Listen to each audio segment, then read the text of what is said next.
This is the MCTV Weekday Update. Welcome to today's edition of the MCTV Weekday Update. I'm Brad Cisak. Students aren't known to have the best eating habits. Believe me, I know what I'm talking about there. But Texas Tech is working hard to at least give students some healthy choices, even if we don't pick them. Reporter Lauren Bogle caught up with Dr. Scott Burris from Agricultural Communication to talk about healthy choices. We're here at the Agricultural Education and Communications Department to talk with Dr. Burris about health foods provided to Texas Tech students and see if Tech is leading the way in the Big 12. Come on.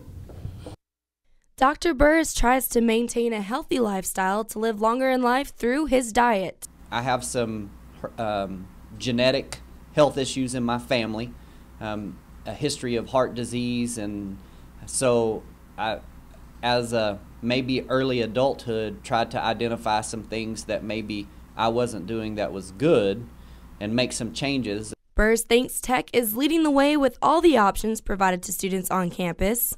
Over the last probably couple of years, there's really been a transition on campus, and I think Texas Tech probably is in a pretty good position as far as options. And that's really the key, is that you have a choice when you go and eat. And so even in our student center, for example, if you go over, there's several options where you can choose a lighter, healthy option, if that's a wrap or a salad or something. And my favorite is still the greasy pizza or the Chick-fil-A sandwich. But the important part is that you have a lot of choices when you go over there. Joanna, a freshman at Tech, says there is a huge variety to choose from. There's a huge variety. Every single dorm has a different place to eat, and the Commons is probably the best, my favorite so far. Her only critique, she hopes Tech can adjust the hours for college students who eat late at night. The only one that's always open until 2 is probably Sam's West, and if that was extended longer, like different ones, it'd be awesome. Reporting for The Hub, I'm Lauren Bogle. When you think national championship in Texas Tech, maybe you think about women's basketball or another sports team. But you should be thinking law school. Tech law students just won the moot court competition in West Virginia late last week. 3 students, Tanner Hartnett, John McIntyre, and Neil Spradlin, beat Florida State in the finals. Tech beat 23 other teams. It's Tech's 26th moot court national championship. Tech baseball hasn't won a championship, well, at least not yet, but they didn't hurt their case any with a crazy win yesterday against Arizona State. Sports director Josh Cook joins us live from the Sports Center with a look at some one-of-a-kind highlights. Josh? Thanks, Brad. The Red Raiders are coming off a big weekend in Austin, taking 2 of 3 from the Longhorns. First series win for Tech against UT since 2002. With the momentum from those games, the Red Raiders were back on the diamond last night, facing number 20 Arizona State, looking for yet another big win. Let's head to the ballpark. It was ladies' night. Of course, the master of ceremonies had to be Tech head football coach Cliff Kingsbury, rocking the baseball jersey, throwing out the first pitch, in there for a strike for the head coach. Red Raiders looking for those same results against the Sun Devils. Picked this one up late 9th inning. Arizona State up 7-6. Barr in to try and secure the win for the Sun Devils, but he would struggle, including that wild pitch, moving runners into scoring position. Barr also walking 3 batters to load the bases in the inning, and with 2 outs, a 2-2 pitch gets away from Barr and plunks Jake Barrios. A.J. Florence scores, game tied at 7. One more look at the hit by pitch right there on the left shoulder.